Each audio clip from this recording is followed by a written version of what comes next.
Hello everyone. Back again with film recaps. In this video, I will recap one of the thriller films from 2010, titled The Tortured. Before we get to the storyline, I'd like to wish everyone a happy and great day. Without further ado, let's get straight to the storyline. The film begins by showing the life of a small family that looks like they are having a good time together. The husband, named Craig, is a doctor, and his wife, Elise, works as an agent in the real estate industry. Since their daily schedules are different, Craig and Elise have to divide tasks in turn to look after their 6-year-old beloved son named Benjamin. On that morning, Elise has to go to work as usual, while Craig is doing his turn to take care of Benjamin. After his wife has left the house, Craig invites Benjamin to play ball with him in the yard. But after noticing the weather begins to get hot that morning, Craig goes back into the house first and get the sun protection lotion for Benjamin. Unfortunately, he is completely unaware that a man in a car parked not far from his yard has been keeping an eye on Benjamin. When Craig gets inside, the car slowly begins to move closer to the yard, and is now only a few meters away from where Benjamin is playing. While inside the house, Craig looks confused as he looks for a lotion among his wife's messy set of cosmetics in a drawer. He has no idea that he is about to go through the worst experience of his life.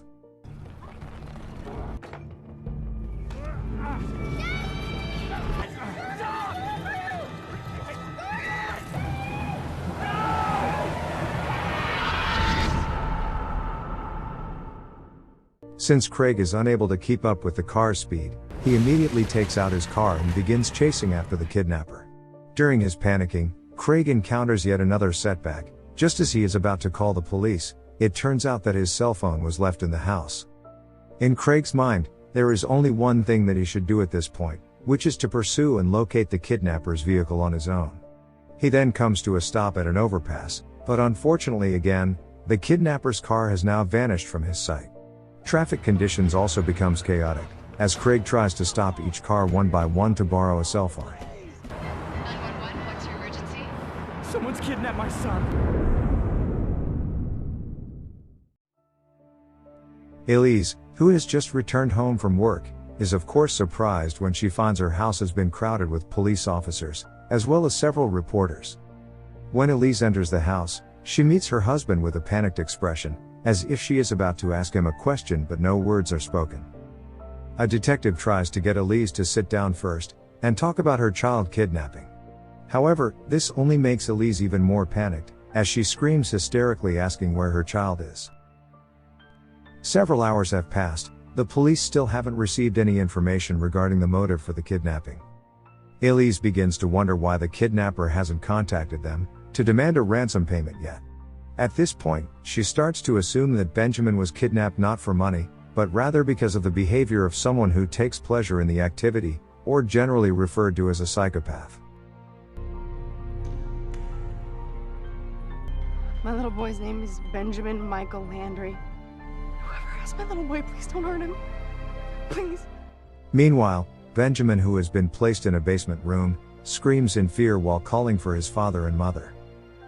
Benjamin's scream makes the psycho man named John Kozlowski feels annoyed. Shut up! As a result, John, who is irritated by the noise, enters the room and intends to kill Benjamin. You're in real trouble. Stop, don't come near me! This is a messy room. I'm telling you, I am very, very angry. Later in the day, 2 police officers named Patterson and Alvarez come to John's house, after receiving several reports from the local community. Some of the residents have reported hearing the sound of crying coming from John's basement. At this moment, John opens the door to his house without letting them in to see what is going on. He then claims that he is depressed at the moment and that is his voice. But Alvarez, who is dissatisfied with John's response, tries to find out whether John has children or not. John then responds that he doesn't have any children, and he just lives alone in that house. At this point, Alvarez actually notices that there are children's clothes inside the house, and they believe that John is hiding something. The 2 of them, who are now suspicious, ask for permission to go inside and check out the house, but John refuses the request. Instead, he again asks the 2 policemen to show warrants first. As a result, the 2 police officers are compelled to take more drastic measures against him. It takes them a while to explore the house room by room, until Patterson discovers an access door that leads to the basement. Upon entering the basement room, he only discovers old furniture that is worn and dirty. But the policeman still firmly believes that something is wrong in the house. He also finds bloodstains along with jumbled tools such as drills, screwdrivers and hammer that have been covered in blood. When Patterson opens the door to another room, he is taken aback by the sight of Benjamin's lifeless body. Following that, Elise hears the sound of the phone ringing, and forces herself to pick it up. It is unfortunate for her to hear the news that Benjamin has been found dead, and Elise as a mother can no longer say a word, until her body falls weakly. As they make their way to the hospital, she and her husband are still hoping that the child is not Benjamin. But in reality, once Craig and Elise arrive at the hospital, they are forced to accept that the boy is really Benjamin. In just a matter of hours, their once happy life is turned upside down.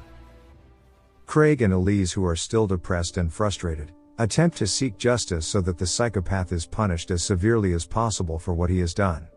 But in the end, the court's decision is not as what they had expected, where John is only sentenced to 25 years in prison. Defendant John Kozlowski, 2 counts murder in the first degree, 2 counts kidnapping. May it please the court, my client pleads not guilty.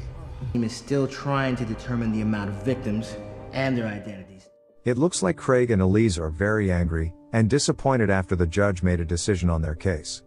Elise can't hold back her emotion and asks Craig to help her get a gun, and Craig explains that killing the culprit won't change anything. Elise then says that they have failed to become parents and that they have to do something for the dignity of their son. Several days have passed. Craig and Elise's mental state looks very bad. The situation becomes even worse as they start to no longer care about each other. Moreover, they are now often fighting just because they are debating over who should be blamed. In the midst of adversity, Elise finally decides to leave Craig for a while to calm herself down.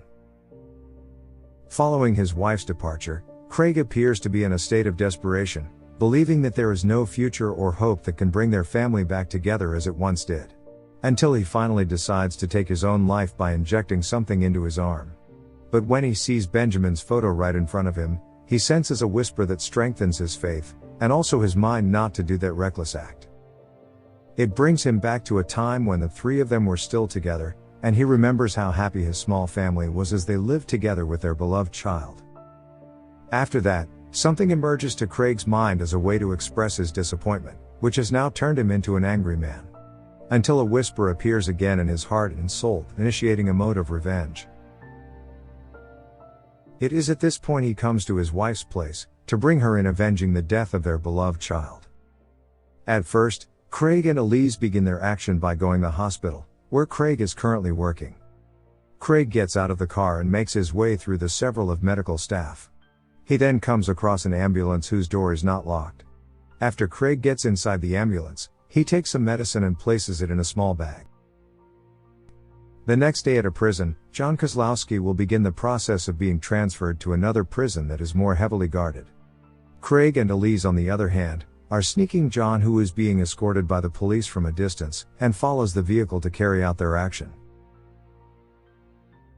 On their way to New Jail, the prisoner transport vehicle stops at a gas station, where one of the police officers enters a convenience store to buy a few cups of coffee. Elise then gets out of the car and enters the convenience store, where they proceed to carry out their plan. Craig then catches up with Elise and causes trouble at the cashier, in order to attract everyone's attention. What change? What change? I didn't. Give me no change. Give me my... The journey then continues again, and they will continue to follow the prisoner vehicle while waiting for the drug to react. Craig, as a doctor, is so sure that the police officers who take it will experience side effect from the drug. And their plan is successful because in 30 minutes, the prisoner transport vehicle stops in the middle of the road. The police officers quickly get out of the van, as they're experiencing stomach pains. Craig then quickly gets into that vehicle and drives away with the prisoner, while his wife follows close behind him in the car. As they approach the edge of the forest, Craig, who is driving at high speed, accidentally hits a deer that crossing right in front of him.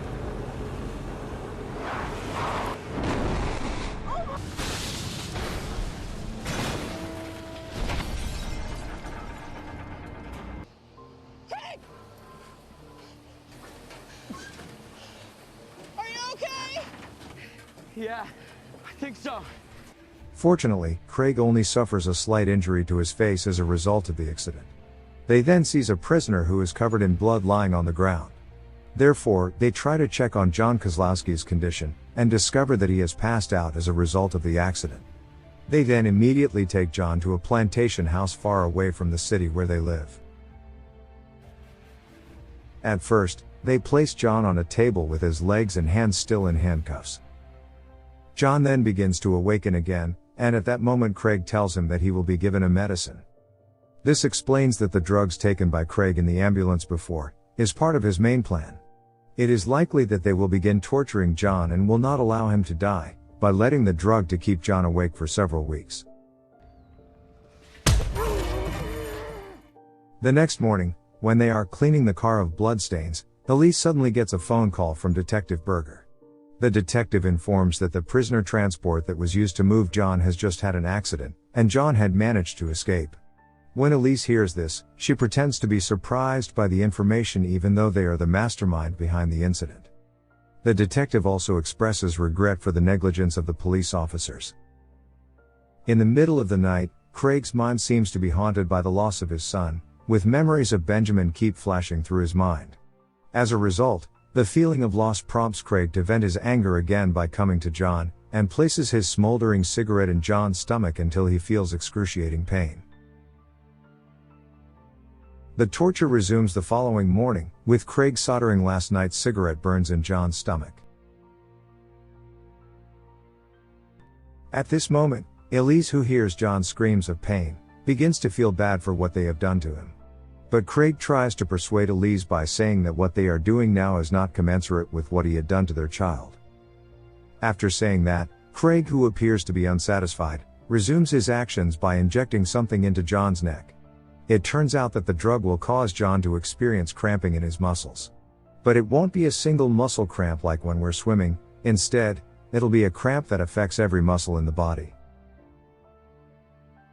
The following morning, as they are tormenting John in the basement again, they are startled by the sound of footsteps on the plank floor above their heads. It turns out that a man with his dog have entered the house, and the man is a resident of the surrounding area. Suspecting of what Elise is doing in the house, the man informs Elise that the house belongs to a man named Frank Joseph. Elise, who is a real estate agent, masterfully controls the situation by telling the man that the house is in the process of being sold. Plus, she is an agent who is now waiting for his client to see the condition of the house. Fortunately, the man believes it when Craig pretends as a buyer, and leaves them right away. Meanwhile, Detective Berger is informed by one of the police officers that the prisoner transport vehicle has now been found. The detective immediately rushes to the scene of the accident, to find out what has exactly happened. Craig and Elise, who are torturing John again, are taken aback, as John says that he doesn't remember anything other than the previous vehicle accident. He even says that he didn't remember who he really is, which might be due to the pounding in his head during the accident. Elise keeps trying not to believe what John is telling them. However, they both begin to feel guilty for torturing the man who has no idea why he is being tortured.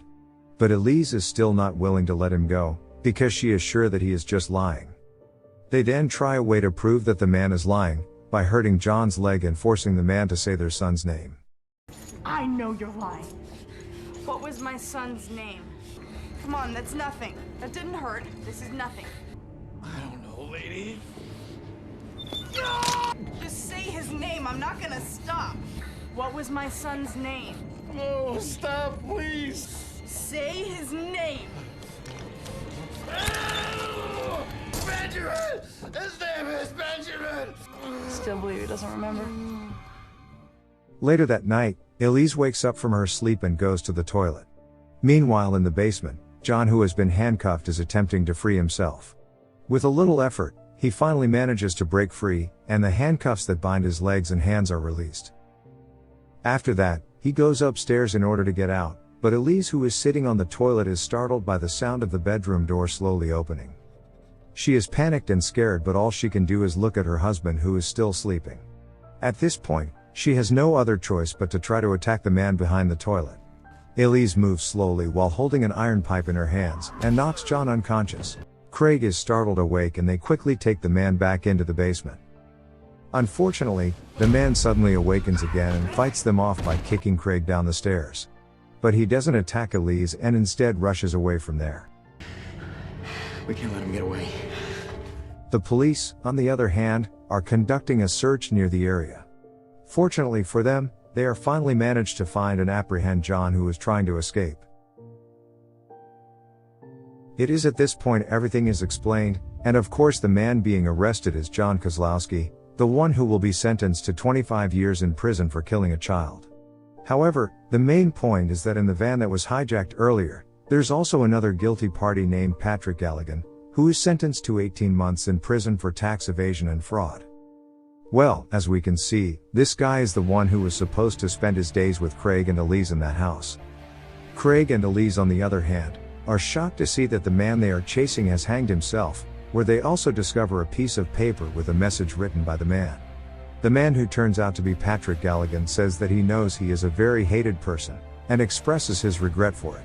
Plus, he says that he is deserving of what has been done to him, but he is unable to endure the torture any longer, so he decides to end his life. Craig and Elise, who know this, are taken aback by the realization that they have failed in their vengeance, because the man they had tortured all day before is not John Kozlowski, the man who killed their child, but Patrick Galligan. Okay guys. That's all the recap for the Tortured 2010. Thanks for watching. See you again in the next video.